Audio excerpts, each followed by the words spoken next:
नमस्कार साथियों, स्वागत है आपका स्पेशल एजुकेयर में। मैं महावीर शर्मा उम्मीद करता हूँ आप सभी स्वस्थ होंगे, मस्त होंगे और अच्छे होंगे। आप पढ़ोगे मेरे साथ राजस्थान का कला संस्कृति। अपन रोज एक टॉपिक लेके आएंगे और उस पर चर्चा करेंगे। कहते हैं कि भाई धीरे चलो लेकिन रोज चलो, तो आप मंजिल तक आसानी से पहुंच जाओगे। तो आज अपना पहला टॉपिक रहने वाला है, वो है राजस्थान के लोक देवता।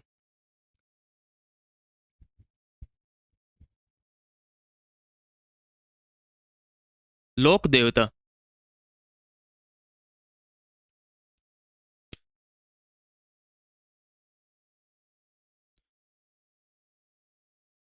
अब लोक देवता नाम आते ही आपके मन में एक विचार आया होगा कि समाज ने किन महापुरुषों को लोक देवता के रूप में माना, और आज अपन पूछते हैं तो ऐसे कौन से महापुरुष थे जिनको आज अपन लोक देवता के रूप में पूछते हैं। तो वह महापुरुष जो मानव जीवन में जन्म लेकर अपने त्याग और आत्म बलिदान से मातृभूमि की सेवा की, या नैतिक जीवन या लोकोपकार की लोकोपकार की वृत्ति अपनाई, उन्हें समाज ने क्या किया, देवता के रूप में माना, और अपन आज उन्हें लोक देवता के रूप में पूछते हैं। ठीक है, समझ में आ गया कि भाई मानव जीवन में उन्होंने जन्म लिया और अपने त्याग और आत्म बलिदान से मातृभूमि की सेवा की, नैतिक जीवन अपनाया, तो उन्हें अपन लोक देवता के रूप में पूछते हैं। अपन लोक देवताओं में पहले राजस्थान में सुना होगा पंचपीर, उन पर पहले चर्चा करेंगे। राजस्थान में 5 पीर है जिन्हें अपन पंचपीर कहते हैं। चलते हैं आगे अपन। पंचपीर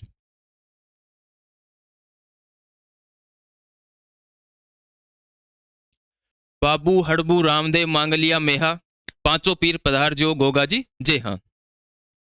ये एक कहावत है, बाबू हड़बू रामदेव मांगलिया मेहा, पांचों पीर पधार जो गोगा जी जे हाँ। तो एक बार लिख लेते हैं, फिर अपन आगे बात करते हैं। बाबू हड़बू रामदेव मांगलिया मेहा, पांचों पीर पधार जो, पांचों पीर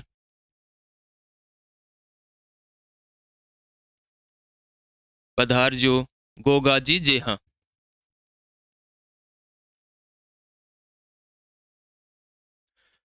पांचों पंचपीरों के नाम एक लाइन में आ गए।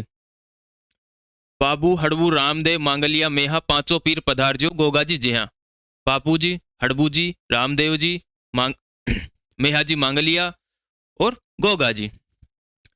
ऐसे भी याद नहीं रहता है तो अपने पास दूसरा तरीका भी है याद करने का।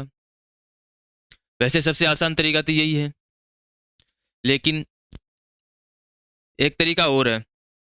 आपको क्या याद रखना है, एक शब्द याद रखना है, पीएम गोरा है।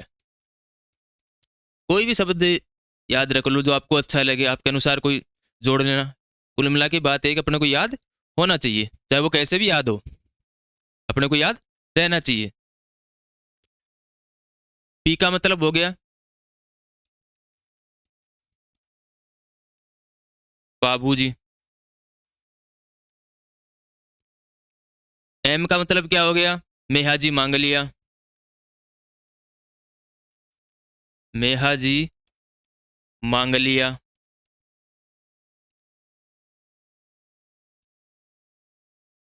गो का अर्थ क्या हो गया, गोगा जी।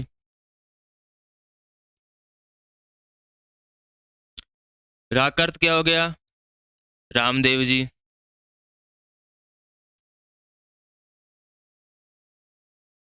रामदेव जी।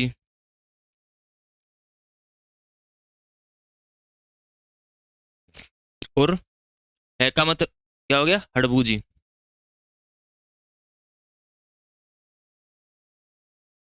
बाबूजी, मेहाजी मांगलिया, गोगा जी, रामदेव जी और हड़बू जी। ठीक है, ऐसे भी याद रख सकते हो आप। लेकिन वो तरीका थोड़ा ठीक है कि पाबू हड़बू रामदेव मांगलिया मेहा पांचों पीर पधारजो गोगा जी जी हाँ। लेकिन फिर भी कई विद्यार्थियों को याद नहीं रहता है वो लाइन। तो ऐसे याद करना, और जैसे आपको अच्छा लगे और कोई शब्द जोड़ लेना कि भाई मेरे को तो ये कोई शब्द याद रहता है, इसमें ये पांचों याद रह जाएंगे, मेरे पांचों जो लोग देवता है पंचपीर अपने वो याद रह जाएंगे। जैसे भी आपको अच्छा लगे वैसे याद कर लेना, याद रहना चाहिए। तो अपन सबसे पहले बात करेंगे बापू जी के बारे में, ठीक है? तो आगे चलते हैं अपन।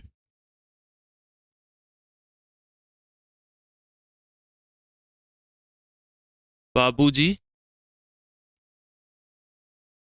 राठौड़।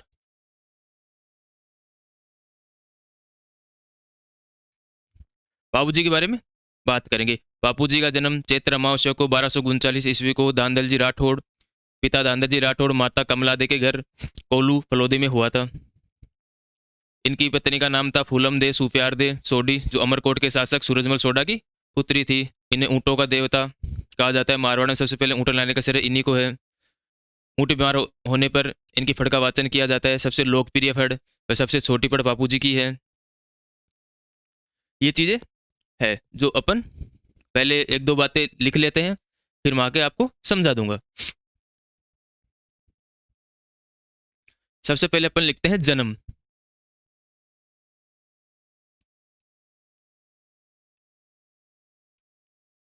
जन्म बापू जी का जन्म कहाँ पे हुआ था? कोल्लू या कोल्लू मंड, कोल्लू फलोदी में।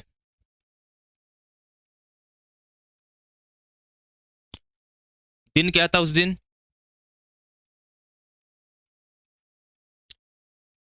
1239 ईस्वी चैत्र अमावस्या। चैत्र अमावस्या। वंश क्या था? राठौड़।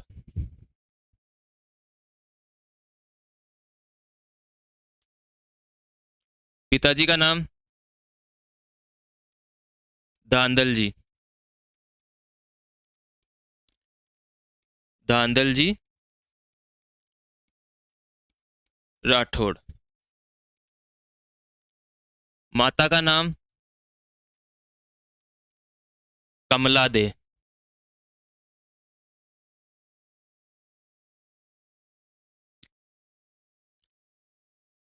घोड़ी का नाम क्या था इनकी का? केसर काल में। जो किसने दी थी केसर काल में? जो घोड़ी का नाम केसर काल में किसने दी थी? देवल चारणी नामक महिला थी एक, उन्होंने बापूजी की घोड़ी दी थी। देवल चारणी, देवल चारणी ने दी।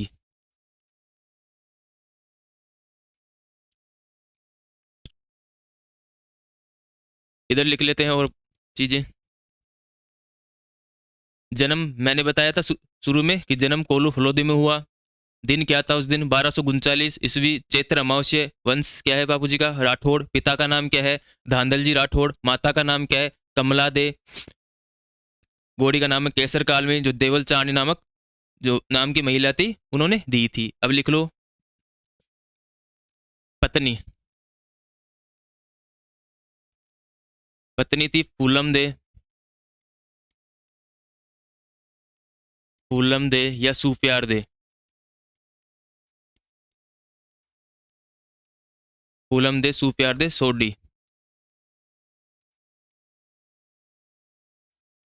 सोडी।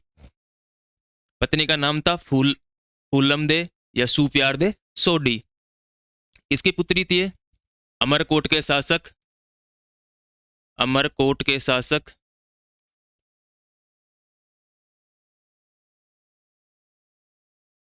सूरजमल सोडा। सूरजमल सोडा की पुत्री। अमरकोट के शासक सूरजमल सोडा की पुत्री थी बापूजी की पत्नी जो फूलम दे सूफियार दे उनका नाम था। ठीक है।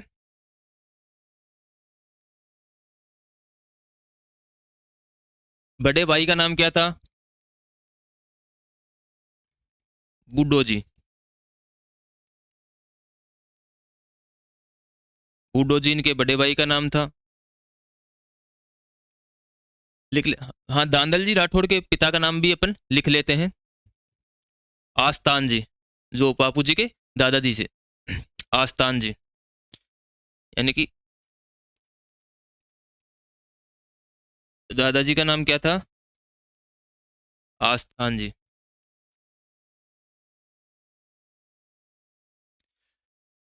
ये बातें होगी पापू जी के बारे में, जो सामान्य जानकारी है। नाम, पिता का नाम, माता का नाम, वंश, जन्म कोलू फलोदी में हुआ, दिन 1239 ईस्वी चैत्र अमावस्या, वंश था राठौड़, पिता थे दांदल जी राठौड़, माता थी कमला दे, घोड़ी का नाम था केसर काल में देवलचानी नामक महीना ने इनको दी थी, पत्नी का नाम था फूलम दे सुप्यार दे सोडी, अमरकोट के शासक सूरजमल सोडा की पुत्री थी, बड़े भाई का नाम था बूडो जी, दादाजी थे आस्थान जी। ठीक है। एक और लिख लो बहन। बहन का नाम और लिख लो साथ में, इतनी चीजें लिख ली तो एक लाइन और लिख लेते हैं। बहन। बहन का नाम क्या था? सोहन बाई।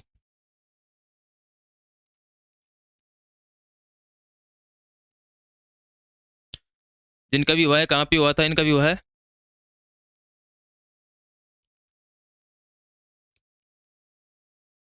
बापू जी की बहन का विवाह हुआ था जायल नागौर के शासक जिंदराव खींची के साथ।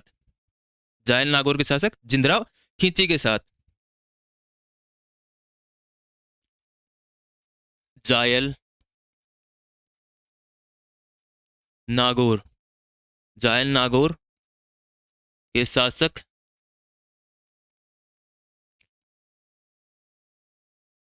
जिंदराव खींची।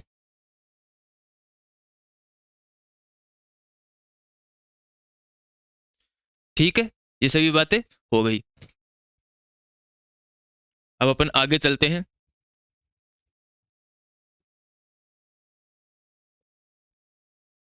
चले आगे।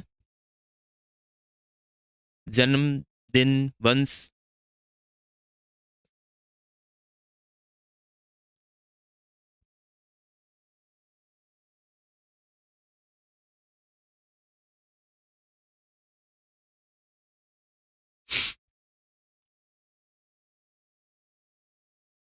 जिंदराव खींची। आगे चलते हैं चलो। मारवाड़ में सबसे पहले ऊंट लाने का जो श्रेय है वो बापू जी को ही दिया जाता है। ठीक है। पाप और जब भी ऊंट बीमार हो जाता है तो बापू जी की फट का वाचन किया जाता है या बापू जी को पूजा जाता है, तो ऊंट सही हो जाते हैं। तो अपन लिख लेते हैं। मारवाड़ में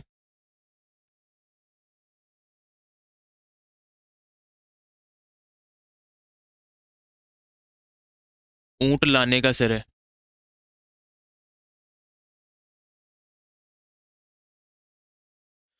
मारवाड़ में ऊंट लाने का श्रेय किनको है?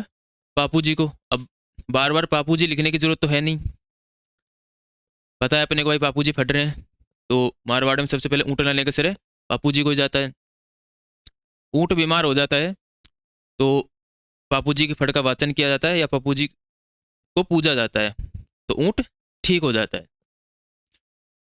लिख लो। ऊंट बीमार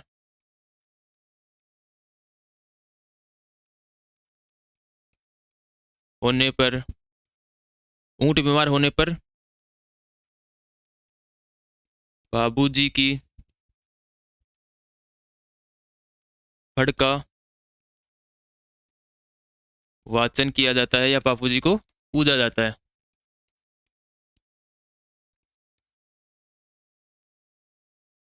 ऊंट बीमार होने पर बापू जी की फट का वाचन किया जाता है या बापू जी को पूजा जाता है, तो ऊंट ठीक हो जाता है।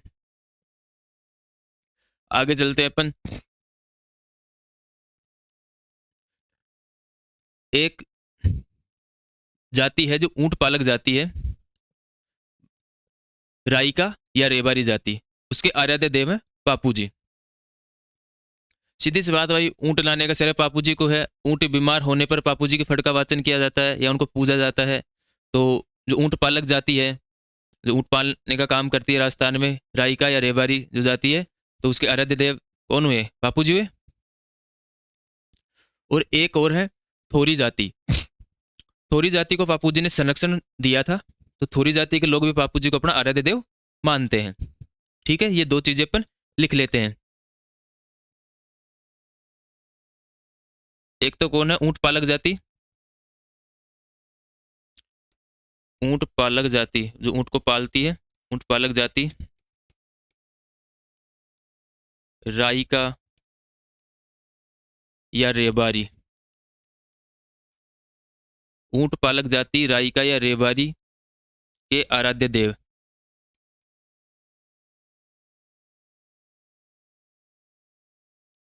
के आराध्य देव बापू जी। और थोरी जाति को संरक्षण प्रदान किया था, तो थोरी जाति भी इनको अपना आराध्य देव मानती है।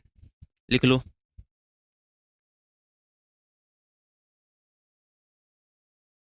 बाबू जी को थोरी जाति के लोग भी अपना आराध्य देव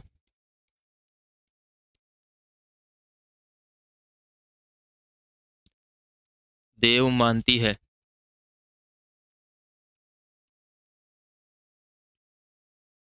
ऊँट पालक जाति राइका या रेबारी है, आराध्य देव मानती है बापू जी को। और बापू जी को थोरी जाति के लोग भी अपना आराध्य देव मानती है। क्यों मानती है? क्योंकि उन्होंने उनको संरक्षण दिया था। बापू जी ने इनको संरक्षण प्रदान किया था।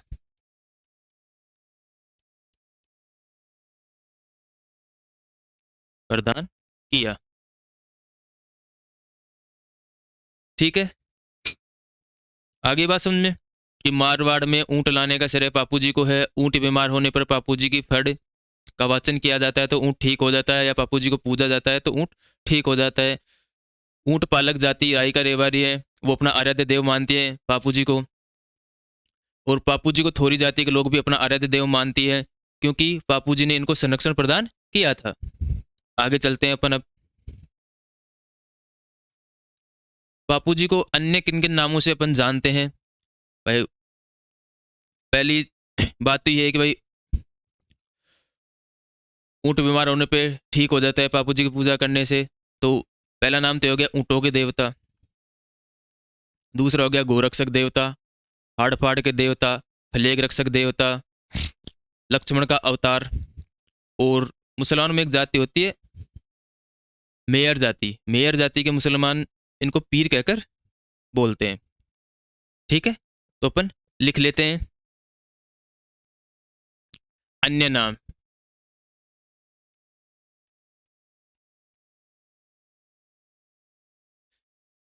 पहला लिख लो ऊँटों के देवता।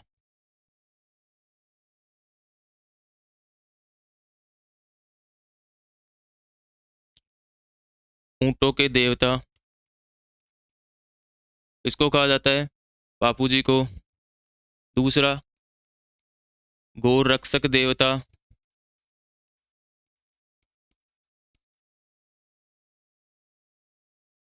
तीसरा फ्लेग रक्षक देवता।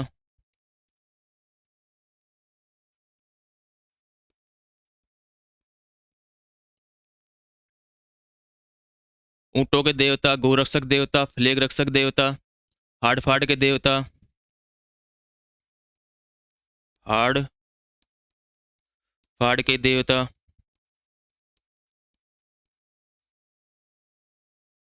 और पांचवा लक्ष्मण का अवतार। लक्ष्मण का अवतार किसे माना जाता है? बापू जी को। लक्ष्मण का अवतार।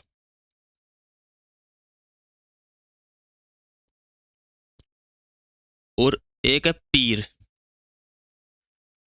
पीर कौन बोलते हैं बापू जी को? पीर मेयर जाति के मुसलमान।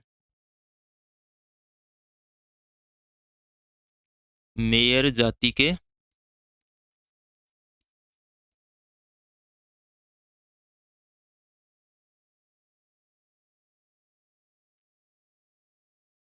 मेयर जाति के मुसलमान। ठीक है, ऊँटों के देवता, गोरक्षक देवता, फ्लेग रक्षक देवता, हाड़ फाड़ के देवता, लक्ष्मण का अवतार पीर, जो मेयर जाति के मुसलमान कहते हैं। चलें आगे। अभी आया था फड़, कि बापू जी की फड़ का वाचन करने से ऊँट ठीक हो जाते हैं, या बापू जी को अपन पूछते हैं तो ऊँट बीमार होता है वो ठीक हो जाता है। तो फड़ क्या होती है? फड़ होती है कि भाई देवी देवताओं के जीवन को अगर कपड़े पर चित्रित कर दिया जाए तो उस कपड़े को क्या कहते हैं? फड़ कहते हैं।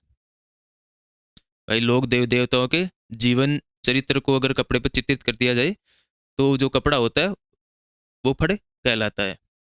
अपन पढ़ेंगे आगे, चीज़ें आएंगी तब विस्तार से थोड़ा। तो बापू जी की फड़, वो चीज़ तो मैंने आपको पहले बता दी कि भाई बापू जी की फड़ ऊँट बीमार होने पर भी बाँची जाती है। ठीक है, बापू जी की फड़। अब कौन सी जाति के लोग बापू जी की फड़ का वाचन करते हैं, कौन सा वाद्य यंत्र काम में लेते हैं, वो चीज़ अपन लिख लेते हैं।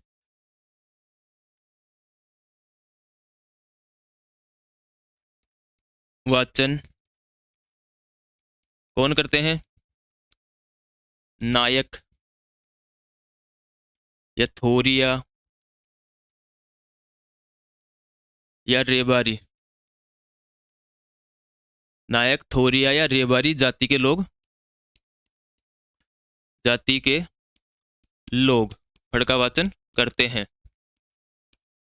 लोग, ठीक है, नायक, थोरिया या रेबारी जाति के लोग बापू जी की फड़ का वाचन करते हैं। याद रह जाएगा। कौन सा वाद्य यंत्र काम में लेते हैं? वाद्य यंत्र,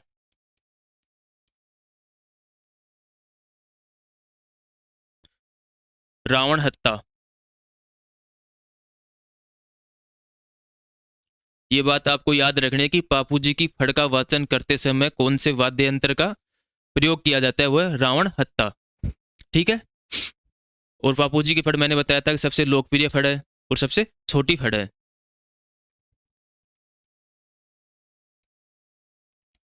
लिख लो, सबसे लोकप्रिय या सबसे छोटी फड़।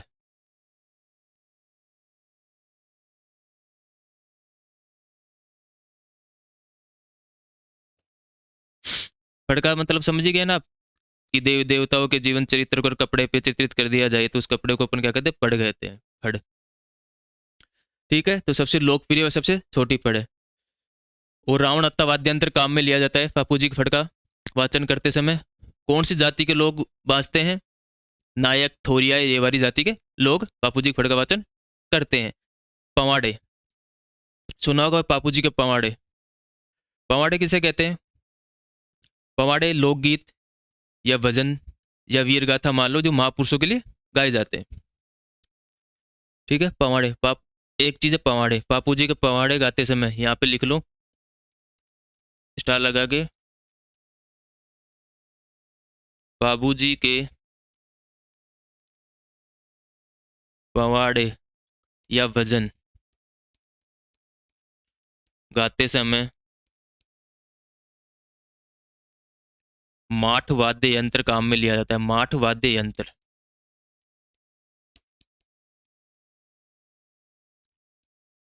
में लिया जाता है।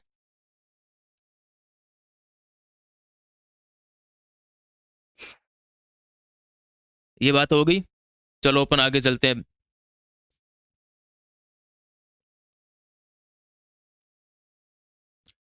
बापू जी से संबंधित पुस्तकें।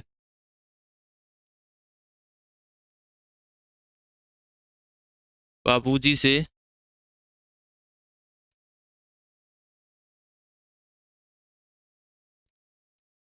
संबंधित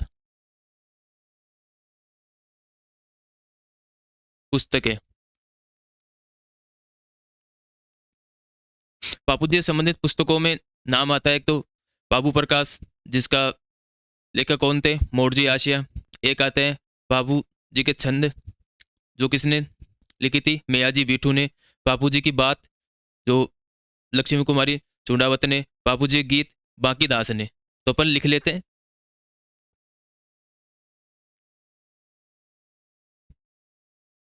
बाबू प्रकाश मोड़जी आशिया, किसने लिखी? मोड़जी आशिया।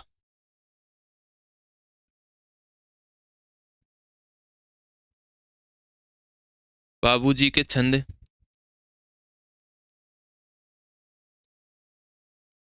बाबूजी के छंद किसने लिखी? मेहाजी बीठू, मेहाजी बीठू।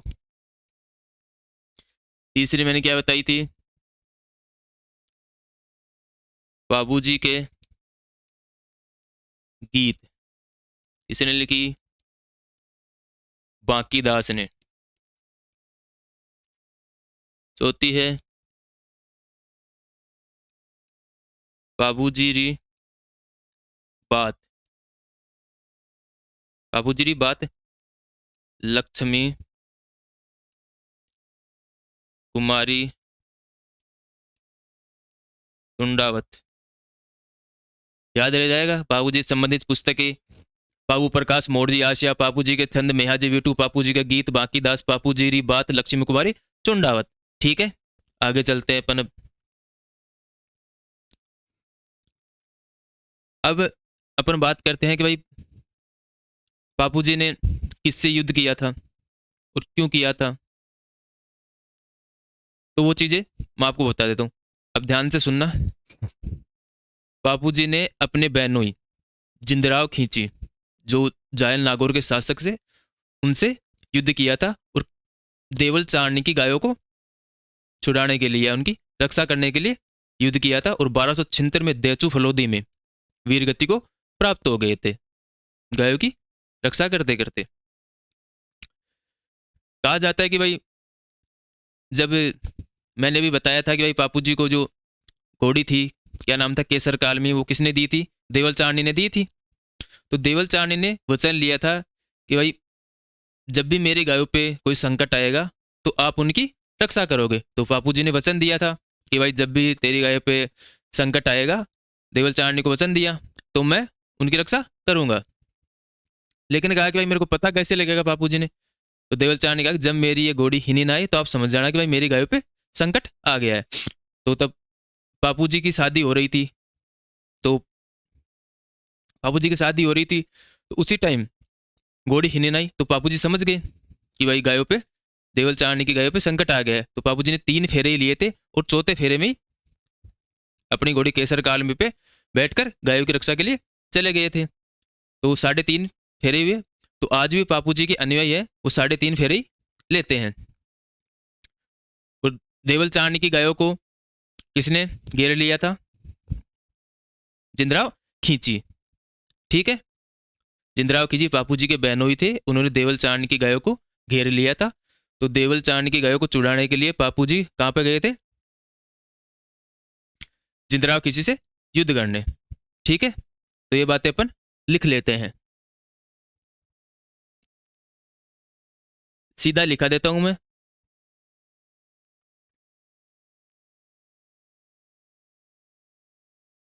बापूजी ने देवल चारणी,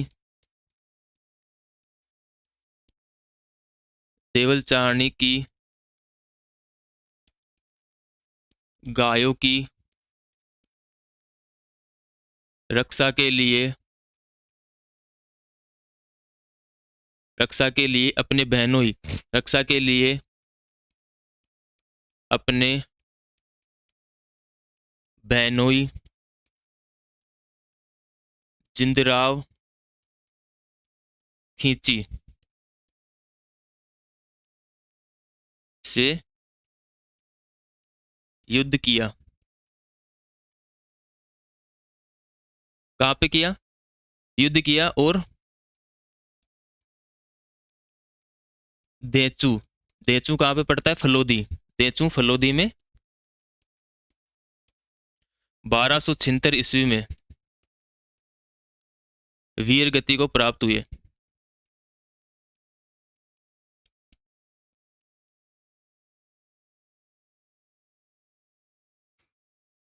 आपको इतना सा ध्यान रखना है कि बापू जी ने किसकी गायों की रक्षा की थी? देवल चारण की गायों की रक्षा की थी। किससे युद्ध किया? देवल चारण ने गायों को किससे बचाया? जिंदराव खिंची जो जायल नागौर के शासक थे, जो इनके बहनोई लगते थे, उनसे युद्ध किया। कहाँ पे वीरगति कहाँ पे हुई? देचू फलोदी में हुई। कब हुई? 1276 ईस्वी में हुई। ठीक है। और बापू जी के अनुयायी मैंने वो बताई थी कि 3.5 फेरे लेते हैं कि शादी के बीच में बापू जी गायों को बचाने के लिए अपनी घोड़ी केसर काले पे बैठ के चले गए थे। ठीक है। तो आपको ये 3 जगह, देवल चारण की गायों को बचाया, जिंदराव खिची से युद्ध किया, देचू फलोदी में। ठीक है। अब अपन आगे चलते हैं कि बापू जी का प्रतीक चिन्ह क्या है। प्रतीक चिन्ह,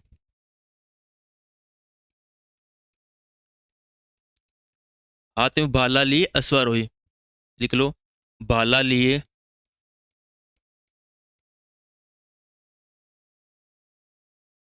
अश्वारोही। भाला ली अश्वारोही। और बापू जी की बाई और झुकी हुई पाग या पगड़ी प्रसिद्ध है। ठीक है।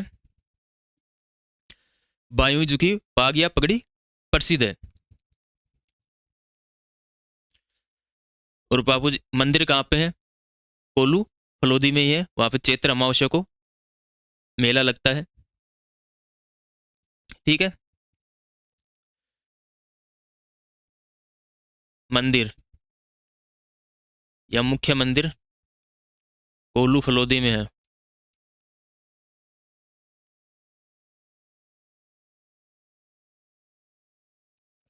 मेला लगता है चैत्र अमावस्या को। मेला चैत्र अमावस्या।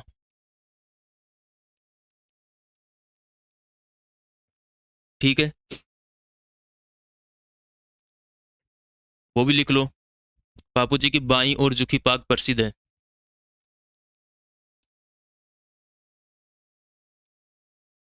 कि बाई और झुकी पाग, पाग या पगड़ी बोलते हैं अपन, पगड़ी प्रसिद्ध है। ठीक है। प्रतीक चिन्ह भाला ली अश्वारोही। मंदिर कहाँ पे है? या मुख्य मंदिर कोल्लू फलोदी में है। मेला कब लगता है? चैत्र अमावस्या को मेला लगता है। बापू जी की बाई और झुकी हुई पाग या पगड़ी प्रसिद्ध है। अब बापू जी के सहयोगी थे, सहयोगी दोस्त, तो उनका नाम कई बार पूछ लेता है। बापू जी के सहयोगी लिख लो, ऊपर ही लिख लेते हैं। बापू जी के सहयोगी, चांदा डेमा हड़मल। क्या नाम था? चांदा डेमा हड़मल। ठीक है। तो ये हो गई अपने बापू जी कंप्लीट। मैंने सभी चीजें आपको बता दी है। एक बार अपन जल्दी से मैं आपको बता देता हूँ।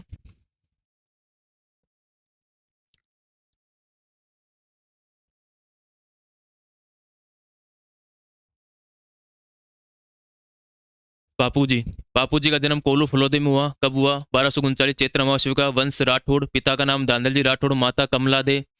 घोड़ी केसर काल में जो किसने दी थी? देवल चारणी ने दी थी। पत्नी थी फूलम दे या सुप्यार दे सोडी, जो अमरकोट के शासक सूरजमल सोडा की पुत्री थी। बड़े भाई थे बूडो जी। दादाजी का नाम था आस्तान जी। बहन थी सोनबाई, जिनका विवाह जायल नागौर के शासक जिंदराव खिची से हुआ।